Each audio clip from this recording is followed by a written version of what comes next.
तर नमस्कार विद्यार्थी मित्रांनो, पुनश्च एकदा तुमच्या सर्वांचं संतोष गांधीले या यूट्यूब चॅनलमध्ये सहर्ष स्वागत। तर आज आपण इंग्लिश ग्रामर मधला अतिशय सोपा आणि कमीत कमी वेळेमध्ये पूर्ण जशाला तशी मार्क मिळवून देणारा भाग म्हणजे ॲज सून ॲज आणि नो सूनर दॅन हा दोन्ही भाग आपण एकत्रितपणे बघणार आहोत। बघा, ॲज सून ॲज आणि नो सूनर दॅन हे काय आहे याच्याविषयी जर थोडक्यात सांगायचं झालं तर हे दोन्ही सुद्धा कंजक्शन आहे। आणि याच्या अगोदरही आपण पार्ट ऑफ स्पीचमध्ये बघितलंय कंजक्शन म्हणजे काय।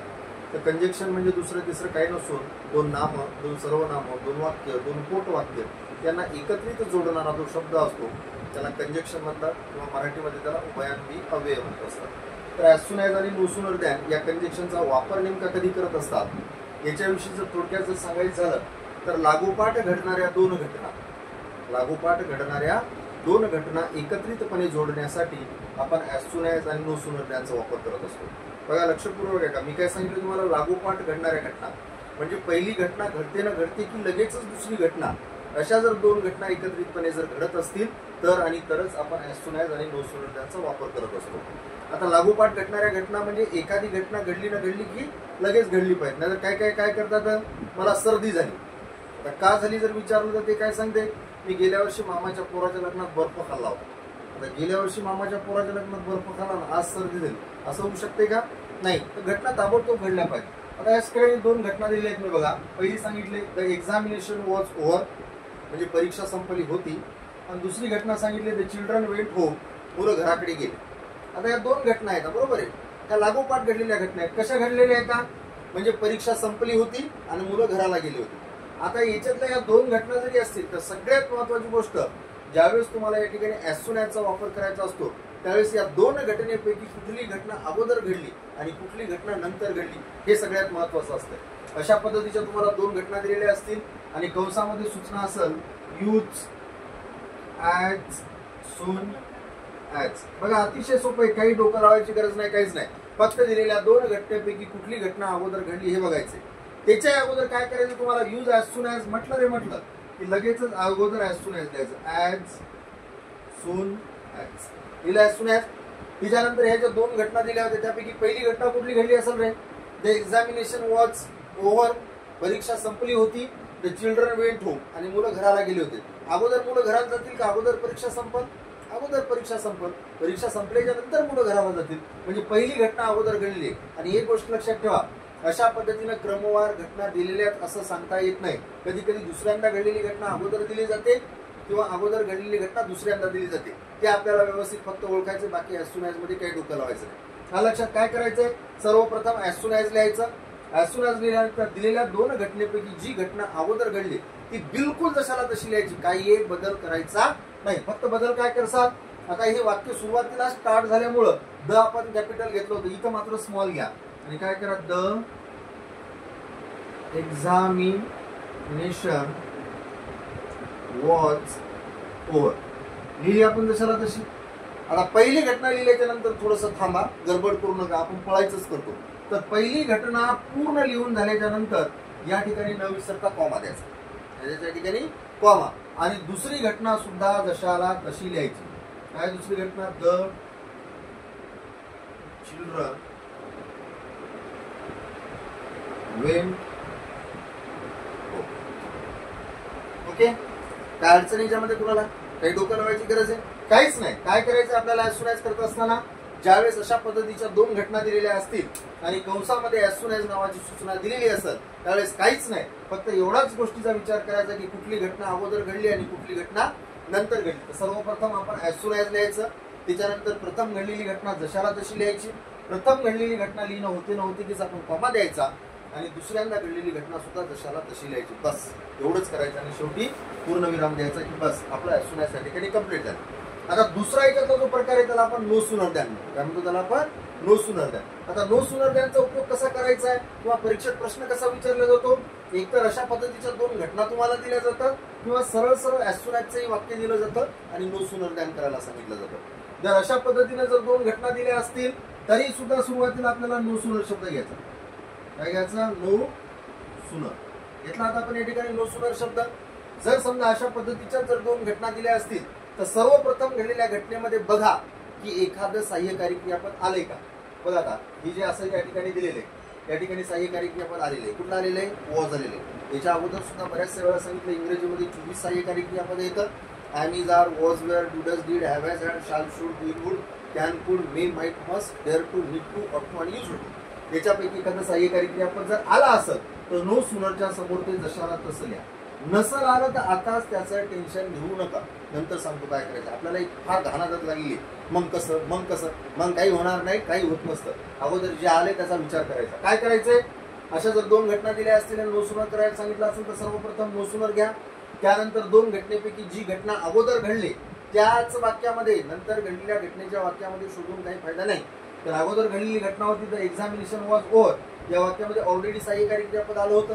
ते सहाय्यकारी क्रियापद घ्या आणि त्याच्यानंतर पहिली घटना जशाला तशी घ्या. The examination. आता इथं परत वॉज घ्यायचं का नाही, कारण वॉज अगोदर घेतले. द एक्झामिनेशन ओव्हर झाली पहिली घटना लिहिल्याची. आता आपण ॲज सून ॲज मध्ये काय करायचो, पहिली घटना लिहिल्याच्या नंतर कॉमा द्यायचो. इथं मात्र आपण कॉमा द्यायचा नाही.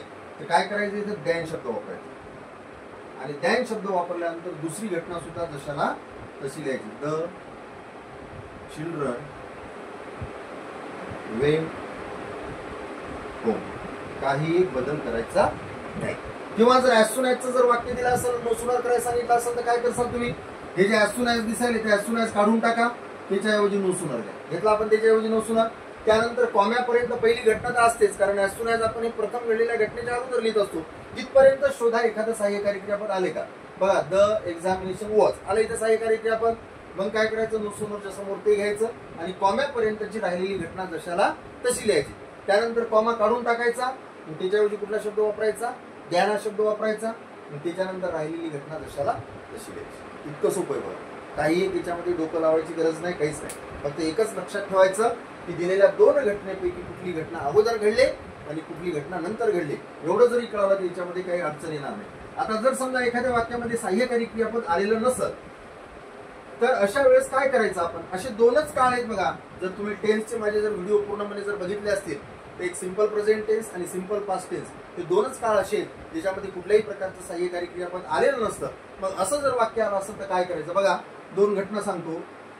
पहिली घटना आहे स्टुडंट स्टूड अप आणि दुसरी घटना दिलेली आहे टीचर एंटर द क्लास. बघा काय घटना सांगितली तुम्हाला. पहिली घटना काय सांगितली, स्टुडंट स्टूड अप, विद्यार्थी उभे टाकले किंवा उभे राहिले. दुसरी घटना काय सांगितली, टीचर एंटर्ड द क्लास, शिक्षक वर्गामध्ये आले किंवा शिक्षकाने वर्गामध्ये प्रवेश केला. आता या 2 घटनापैकी कुठली घटना अगोदर घडली असत, अगोदर मुलं उभं राहतात का अगोदर शिक्षक वर्गामध्ये येतात, अगोदर शिक्षक वर्गामध्ये येतात बरोबर आहे. त्याच्यानंतर मुलं उभे राहतात. तर असं होतं का शिक्षक वर्गामध्ये आले 10-20 मिनिटं थांबले, एक पोरग उभं राहिलं, सर थांबा थांबा थांबा, सर म्हणले काय काय नाही आम्हाला उभं राहायचं राहिलं होतं. असं होत असतं कुठं नाही. शिक्षक बिलकुल दरवाजामधून आत येतात ना येतात कीच सर्व मुलं उभे राहतात. मग गुड मॉर्निंग गुड आफ्टरनून जे काय म्हणायचं त्याचं. म्हणजे या 2 घटनेपैकी 2 नंबरची घटना पहिल्यांदा घडली आणि 1 नंबरची घटना दुसऱ्यांदा घडली. एवढंच फक्त आपल्याला कळायला पाहिजे. आता याचं जर ॲज सून ॲज करायचं असेल तर किती सोपं आहे. सर्वप्रथम काय करायचं आपण, ॲज सून ॲज लिहिला, ॲज सून ॲज जशाला तसं. त्याच्यानंतर काय करायचं आपण, सर्वप्रथम घडलेली घटना जशाला तशी लिहायची. प्रथम घडलेली घटना कुठली आहे, टीचर एंटर्ड द क्लास. लिहिला आपण टीचर एंटर्ड द क्लास. त्यानंतर काय सांगितली होती, प्रथम घडलेली घटना पूर्ण संपली. आपण काय करायचं, या ठिकाणी कॉमा द्यायचा आणि त्याच्यानंतर राहिलेली घटना जशाला तशी लिहायची. Student stood up. ओके, काय अडचण याच्यामध्ये कुणाला.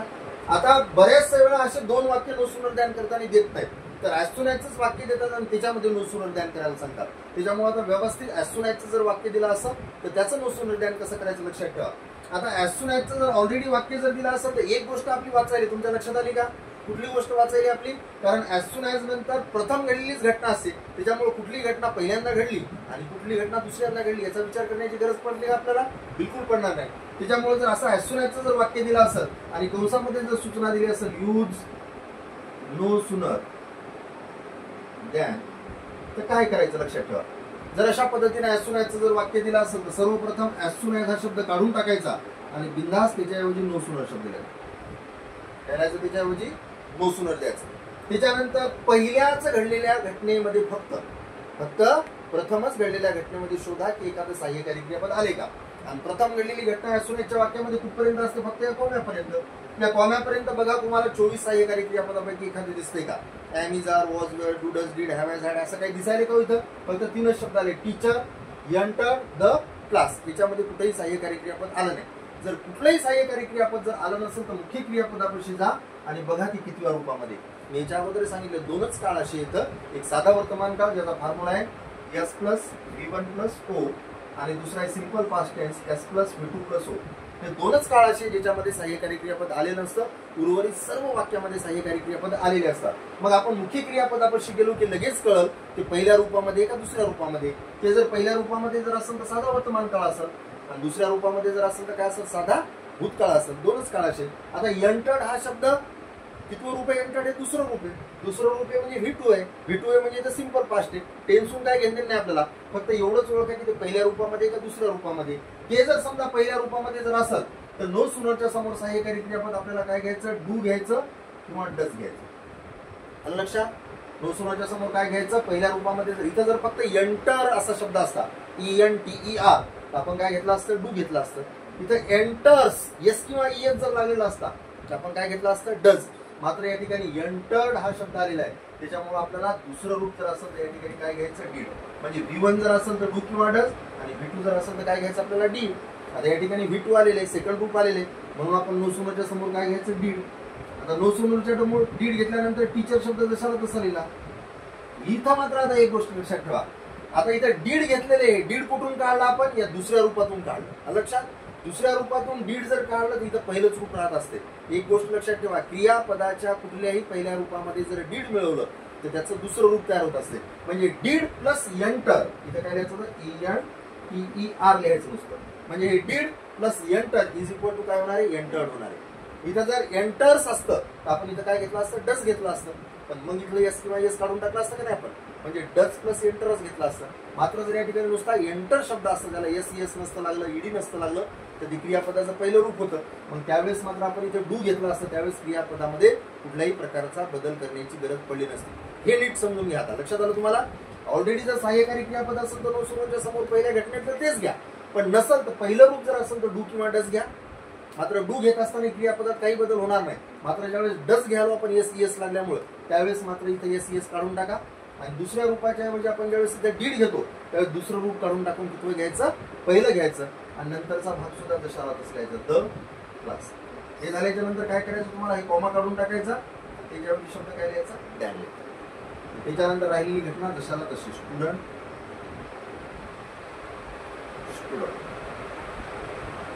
ओके. बघा याचा अर्थ काय होतो, as soon as teacher enter the class म्हणजे शिक्षक वर्गामध्ये येताच स्टुडंट विद्यार्थी उभे राहतात. लक्षात. दुसरं वाक्य, no sooner did teacher enter the class म्हणजे शिक्षक वर्गामध्ये आले न आले कीच विद्यार्थी उभे राहिले. विद्यार्थी काय झाले, उभे राहिले. अशा पद्धतीने एक शेवटचं वाक्य घेऊ आपण. बघा ते वाक्य घेऊ.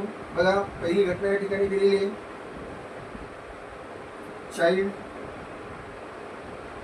Seize her mother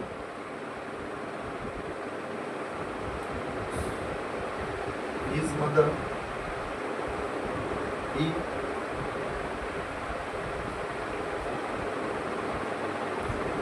rush her. बघा चाइल्ड सीज हिज मदर म्हणजे मूल आपल्या आईला बघतं, ही रश हर आणि तो तिच्याकडे सरसावतो. आता मला सांगा, मुलगा अगोदर सरसावतो का अगोदर आई दिसते? अगोदर कुठेतरी आई दिसत असेल त्यावेळेस मुलगा तिच्याकडे सरसावल का नाही, बरोबर आहे का? उगाच सर कल्पना करून सरसावल का? तशा पद्धतीने करत नसते. आता याचा ॲज सून ॲज करत असताना काय करायचं, सर्वप्रथम ॲज सून ॲज घ्यायचं, ॲज सून ॲज. त्याच्यानंतर प्रथम घडलेली घटना कुठली आहे, चाइल्ड सीज हिज मदर. पहिली घटना लिहिणं झाल्यानंतर काय करायचं, कॉमा द्यायचा. दुसरी घटना जशाला जशी, ही रश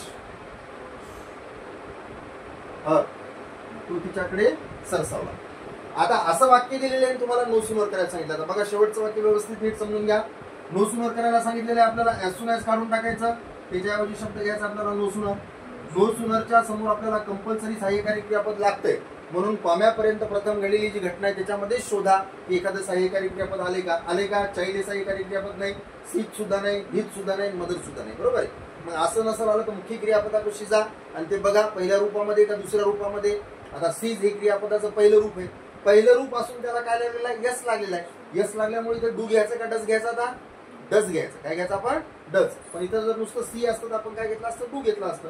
म्हणून आता इथे यस असल्यामुळे इथं आपण घेणार डस. डस घेतल्यानंतर चाइल्ड शब्द जशाला तसा, परंतु आता इथं यस काढून टाकायचं. कशामुळं? कारण डस घेतलेले. या ठिकाणी घ्यायचं सी, त्याच्यानंतर हिज मदर, कॉमा काढून टाकायचा. नो सुनर मध्ये काय घ्यायचं आपल्याला? दॅन. आणि शेवटी काय करायचं? ही रशेस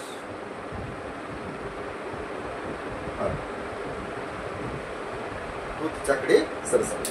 त्या अडचणीच्यामध्ये कोणाला लक्षात आलं? लागोपाठ घडणाऱ्या दोन घटना एकत्रितपणे जोडण्यासाठी ॲज सून ॲज आणि नो सुनरचा आपण वापर करत असतो. मला आशा आहे की तुम्हाला हा व्हिडिओ समजला असेल. त्याच्यामध्ये जर काही अडचण असेल तर मला कमेंटमध्ये विचारा.